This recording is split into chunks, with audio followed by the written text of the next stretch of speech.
ፋኖነቱ ምንለውም ሆነ እዚህ ያለኖችም እኮ ሁላችን ፋኖ ነበርና ታምጫ ሲጀመር እኮ የጨረቃ ሲነበር እኮ ሁሉም እዚህ አሁን በመንግስት ስር የተካተተውም እኮ ነበረበት።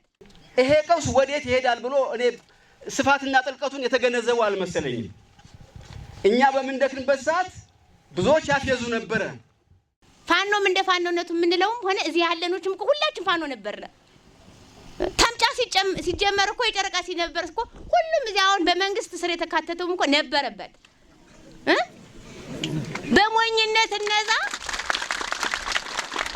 በሞኝነት እነዛ ነገሮቹ ኤክስትራ የማያደርጉ መስሏቸው የሆነ ነገር መንገድ ሂዶ ይቆማል ብለው ነው የገቡ።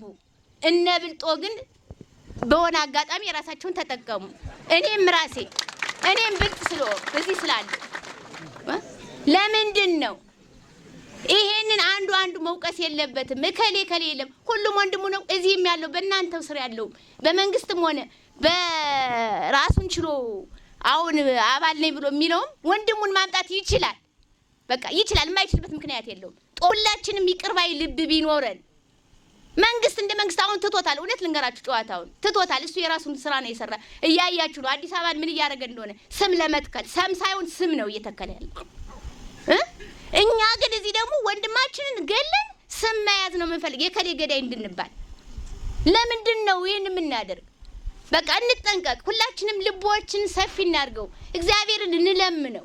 በቃ ፈጣሪ አምላክ ለኛ ምላስ ለኛ እጅ ብሎ እጃችን የከተትንበትን ሁላችንም እናውቀዋለን። ምላሳችን ያስገባንበትን ቤት ሁላችንም እናውቀዋለን። ማንን እንደላስነ ማንን ተቀብለን ልሰን እንደተፋ ነው። ሁላችንም ከዚህ እንቆጠብ። በቃ እንቆጠብ። እንተዋቸው። እስቲ እንተዋቸው። ሰይጣኑንም እናሳርፈው።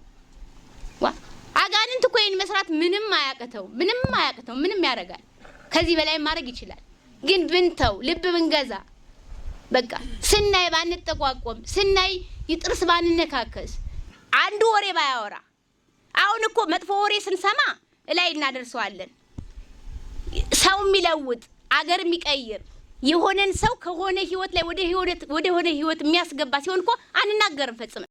በባህላችን አንድ ቤት ሲቃጠል ከሰፈር ውስጥ የማን ቤት ነው አይባልም። ጠላትም ይሁን ወዳጅ የቤቱን እሳት ለማጥፋት ነው የሚረባረበው። እሳቱን ካጠፋ በኋላ ነው የእሳቱ መንስኤ የጠፋው ንብረት እንዴት ወዴት የሚለውን ነገር መመርመር የሚችለው መፈተሽ የሚገባው። ስለዚህ ዛሬ እሳት ላይ ነን፣ እየተቃጠልን ነው እያልን እሳቱን እንዴት እናጥፋው በሚለው ላይ ነው ሀሳብ መስጠትና መምከር ያለብን ብዬ አስባለሁ።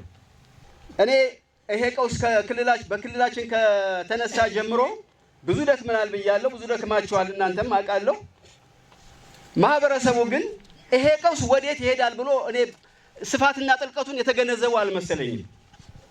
እኛ በምንደክንበት ሰዓት ብዙዎች ያፈዙ ነበር። ብዙዎች እንደ ማስጠንቀቂያም አርፋ ተቀመጥም ይሉን ነበር። በጣም የሚገርማችሁ አንዳንዴ ወታደር መሆን ይጠቅሞኛል ብዬ አስባለሁ። እኔ ከየት ተነሱ የት እንደሚደርስ ግጭቱ ሲነሳ ግጭቱ ማንን እንደሚበላ ሁሉ አውቅ ነበር። እያንዳንዳችንን እንደሚበላ። ከዚያ በኋላ እኛ ከተበላን አገር ማለት ሰው ነው፣ ሰው ማለት ሀገር ነው። አማራ ክልል የሚባል ነገር የለም። ሌሎች የሚፈልጉትን ማድረግ ይችላሉ ማለት ነው። ስለዚህ በዚህ ልክ ነበር የምረዳ የነበረው። ስለዚህ ከግጭቱ ያተረፍነው ምንድነው የሚለውን 1 3 4 ጠቅስና ወደ ሌላው እንትን መሄድ ፈልጋለሁ። ይሄ ግጭት የፈጠረልን ከዚህ ግጭት ያተረፍነው ነገር ቢኖር አንደኛ አይተከ የሆኑ ነፍሳትን አጠናል። በርካታ ህይወቶችን አጠናል። ከግራም ከቀኝ ከዚያም ከዚህ ሁሉም የኛ ናቸውና በጣም አዝናለሁ። በዚህ የማያዝን ህዝብ፣ በዚህ የማይቆረቆር ይሄን ለማስቆም ጥረት የማያደርግ የእውነት ባንድ የማይቆም ህዝብ እኔ ህዝብ ነው ብዬ ትንሽ ይቸግረኛል ለመግለጽ። ሁለተኛ ከፍተኛ የክልሉ ሀብት ወድሟል። ቅድም እንደተገለጸው ይሄ ሀብት የኛ ሀብት ነው። የአባቶቻችን የእናቶቻችን ሀብት ነው።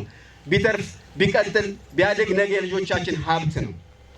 ሶስተኛ የነበረው የልማት እንቅስቃሴ ቀጭቷል። እንደ ከተማ እንደ ደንበጫ በተለይ ዛሬ ባለሀብቶቻችን እኮ የሉም። የጀመሩት ጥቃቅን ነገር ነበረ። ብዙ ሰው በዚያች ተጠግቶ እህል ውሃ የሚበላበት ልጆችን የሚያስተምሩት የሚያሳድግበት ተስፋ ያደረገው ነበር። እነዚያ ሰዎች ጥለውት ሄዱ። ቆመ እንቅስቃሴው ሁሉ። በጣም ትልቅ ኪሳራ ነው። የመጨረሻው ከፍተኛ ሆነ ሰብአዊና ማህበራዊ ቀውስ ደርሶብናል።